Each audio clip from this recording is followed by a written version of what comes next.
Hey guys, Yulia here. So today's video will be maintenance video, and I know maintenance in the garden is not as exciting as garden tours or beautiful blooms, but it's incredibly important.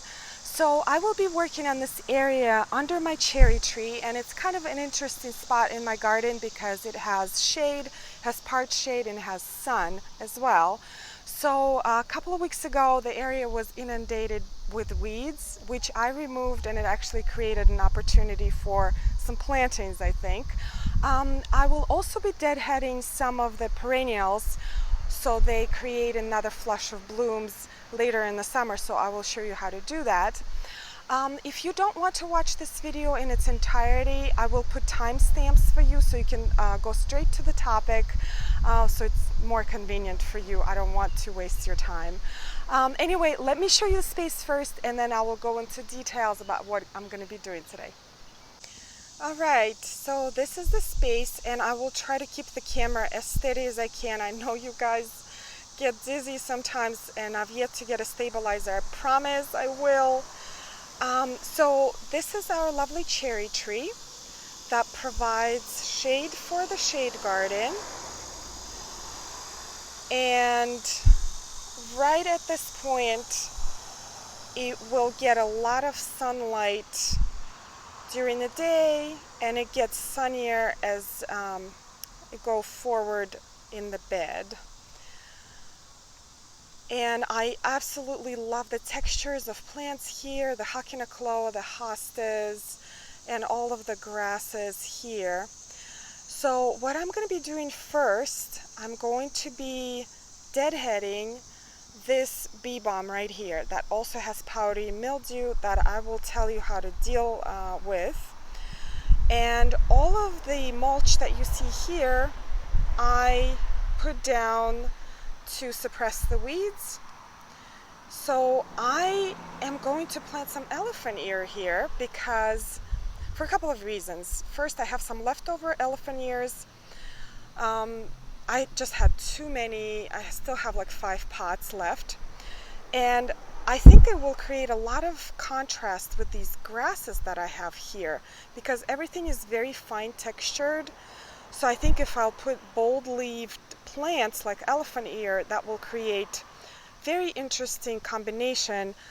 So when you are planting in the garden, it's the easiest way to make a eye-pleasing combination is to combine contrasting plants. So fine plants like grasses with something bolder like hostas, like that combination right there. You see the Hakinakloa and hosta? Looks really good.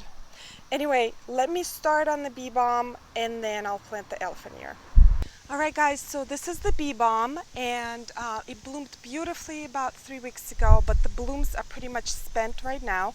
And if you cut it around this time of the year, you will get another flush of blooms before fall, which is great. Another reason why I cut down the bee balm is because it's very prone to powdery mildew, and it needs a lot of air circulation. So if you cut it down, it will create more airflow and help to prevent the powdery mildew. Of course, I already have some over here, which I will show you how to deal with. So what you're looking for when you deadheading or pruning back your perennials like this is set of new growth right about here. So this one I already cut, and you see lateral growth that developed already, and they will bloom in probably 3 weeks. So let me just go ahead, and I will zoom in after I explain this. So for example, you can see this little growth right here,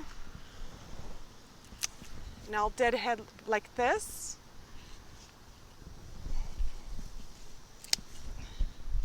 And so on and so forth. So let me just zoom in and show you how to do it. Alright, so this is the bee balm up close, and as you can see, I already started pruning it over here, and you see the lateral growth right here. So like even a small growth like this, I'll take off the leaf so you can see. You see that little tiny growth?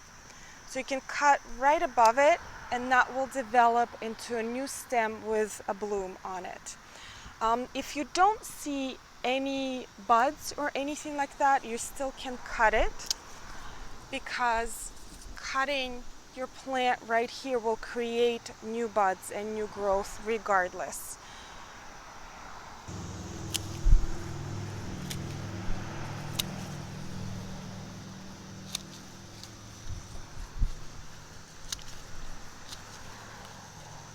All right, now that the pruning is done, I'm going to address the powdery mildew. And powdery mildew in my area gets worse as the summer progresses because it really loves our high humidity. So I have to really stay on top of all of the plants in my garden that are prone to powdery mildew, like peonies, phloxes, and bee balm. So what I use is this copper fungicide by Bonide. I've been very successful with this. It is an organic fungicide, but you have to stay on top of spraying your plants. So I actually spray every other day to make sure that powdery mildew doesn't appear on my plants. So it's very simple. You just spray your plants on top and under the leaves, and that's pretty much it. Just be consistent with this. So anyway, I'm going to go ahead and lay out the elephant ear next and plant them. Okay, so I think this is exactly what I needed in the area. You see this instant contrast between the grasses and the elephant ear? Like, you can see it right here, that fine texture with that big beautiful leaf. So these elephant ears, I think I have about 5 pots here. Whoops, there it goes down. I bought 2 bulbs about 6 years ago, and they keep multiplying. You know, I store them indoors for the winter. I absolutely love the exotic look of them, and so do other people. I find them more of a curiosity rather than a beautiful plant. So what I'm going to do, I laid them out as you can tell, and then I'm going to dig a hole a little bit bigger than the pot, and I am going to go grab some compost in the back, see if I have any left, and start digging.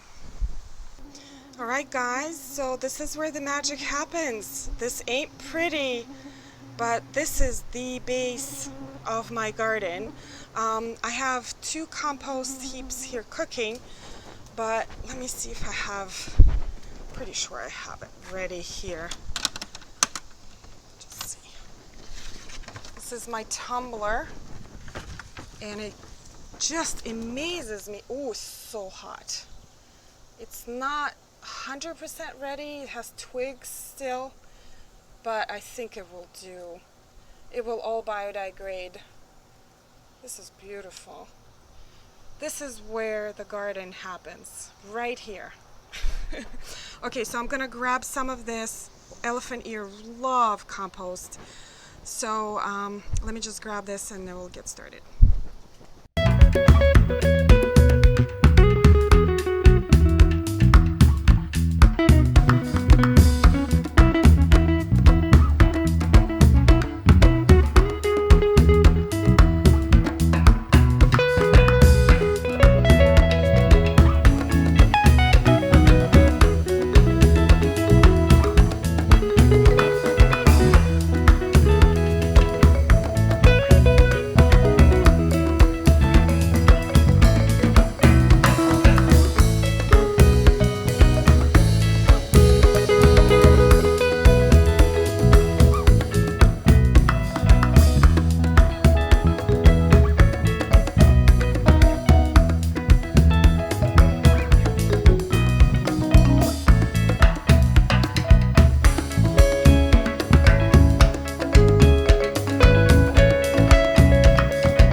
So the elephant ears are planted, and I love how it turned out. It's match made in heaven. because this is just the right spot for the elephant ear because it does not have a lot of sun, maybe like an hour a day. If your elephant ear receives more than an hour a day sun, it will scorch. It looks beautiful with all of the grasses, and the contrast is amazing.